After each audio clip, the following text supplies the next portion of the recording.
যে সকল বাবা মায়ের 10 বছরের কম বয়সী শিশু সন্তান রয়েছে তাদের জন্য তারা হাত উঠান দয়া করে, আপনারা কয়েকজনই আছেন। সুতরাং আমাদের জন্য সবচেয়ে বড় কাজটি হচ্ছে আমাদের সন্তানদের ইসলাম শিক্ষা দেওয়া। আমাদের সন্তানদের ইসলাম শিক্ষা দেওয়া। নবীগণ যখন দিন শিক্ষা দিতেন তারা সবাইকেই দিন শিক্ষা দিতেন, কিন্তু আল্লাহ আযজা ওয়া জাল্লা যখন পবিত্র কোরআনে শিশুদের ইসলাম শিক্ষার ব্যাপারে কথা বলেন, শিশুদের শেখানোর বিষয়ে, শিশুদের উপদেশ গ্রহণ করা সম্পর্কে আল্লাহ তাআলা খুব কমই বলেছেন। কিন্তু যখনই তিনি এ বিষয়ে কথা বলেছেন সেটা ছিল বাবা মায়ের কাছ থেকে। আবার শুনুন, আল্লাহ আযজা ওয়া জাল্লা যখনই পবিত্র কোরআনে শিশুদের পথ নির্দেশনা গ্রহণ করা সম্পর্কে কথা বলেছেন সেটা সব সময় ছিল বাবা মার কাছ থেকে, এবং বাবা মায়ের মধ্যে সেটা সব সময় বাবার কাছ থেকে। কারণ মা তো সেখানে সব সময় আছেন। বাচ্চার কাছে সব সময় থাকার জন্য মাকে অতিরিক্ত কোনো কাজ করতে হয় না। বাচ্চাকে সব সময় যত্ন করা, তাকে সব সময় উপদেশ দেওয়া, একজন মাকে আপনার প্রশিক্ষণ দিতে হয় না যে কিভাবে একজন মা হতে হয়। এটা তার স্বাভাবিকভাবেই আসে, আল্লাহ সেটা তাদের ভিতরেই দিয়ে দিয়েছেন। তবে বাবাদের অবস্থা অবশ্য ভয়াবহ। প্রকৃত পিতা হবার জন্য আমাদেরকে রীতিমতো প্রশিক্ষণের মধ্য দিয়ে যেতে হয়। এটা আমাদের ভিতরে স্বাভাবিকভাবে আসে না। যখন একজন মায়ের সন্তান হয় তার ইমোশন, তার অনুভূতি সবকিছু তখনই পরিবর্তন হয়, তাৎক্ষণিক পরিবর্তন হয়ে যায়। আর একজন বাবার 3-4 দিন চলে যাওয়ার পর যখন কোনো বন্ধু বলে, আরে শুনলাম তোমার নাকি একটা বাচ্চা হয়েছে, হ্যাঁ ভাই, এটা এখনো আমাকে নাড়া দেয়নি। somebody needs to hit you, so it hits you। মানে কারো আপনাকে নাড়া দেওয়া প্রয়োজন, তাহলেই সেটা আপনাকে ধাক্কা দিবে। আমি কি বলতে যাচ্ছি আপনারা বুঝতে পারছেন?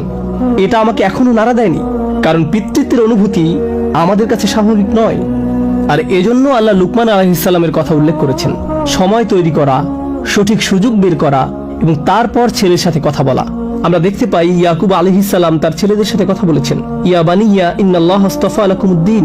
আমরা দেখতে পাই ইব্রাহিম আলাইহিস সালামও তার ছেলেদের সাথে এই কথাগুলো বলেছেন।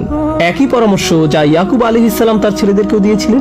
এটা বেশ চমকপ্রদ, কারণ এটা আপনাকে বলছে যে বাবা তার সন্তানকে শুধু নিজেকে কিভাবে বড় করা যায় শেখাননি, বরং শিখিয়েছেন কিভাবে একজন ভালো বাবা হতে হয়।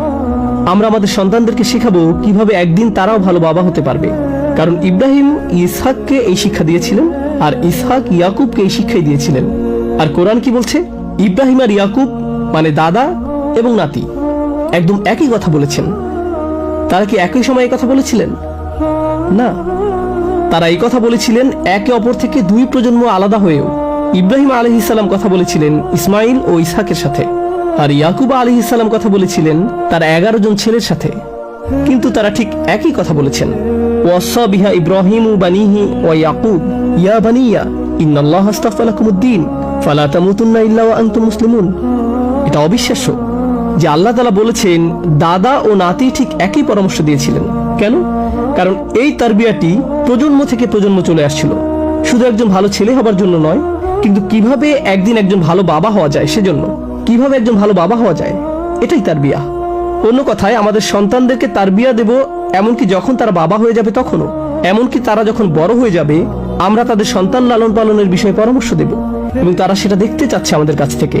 আর যদি আমরা আমাদের কাজগুলো সঠিকভাবে করি, আমরা যখন ফিরে তাকাবো, এমন অনেক বাবা মার সম্পর্কে আপনারা জানেন যে তারা ছিলেন অভদ্র, আর তারা তাদের বাচ্চাদের সাথে চিৎকার করতেন এবং তাদেরকে অপমান করতেন, তাদেরকে দাবিয়ে রাখতেন।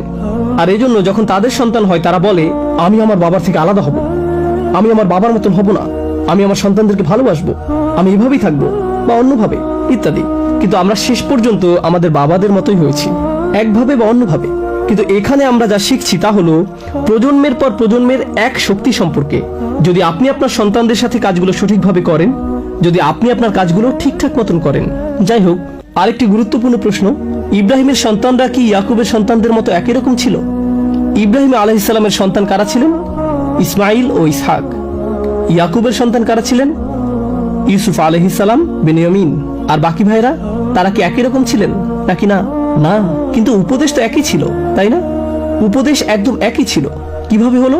আল্লাহ তাআলা আমাদেরকে যা বলছেন, এখানে আমাদের যা শিক্ষা দিচ্ছেন সেটা হলো, এটা এমন কোনো বিষয়ই না আপনার সন্তান শান্ত বা বেয়ারা হোক, আপনাকে আপনার কাজ করতে হবে।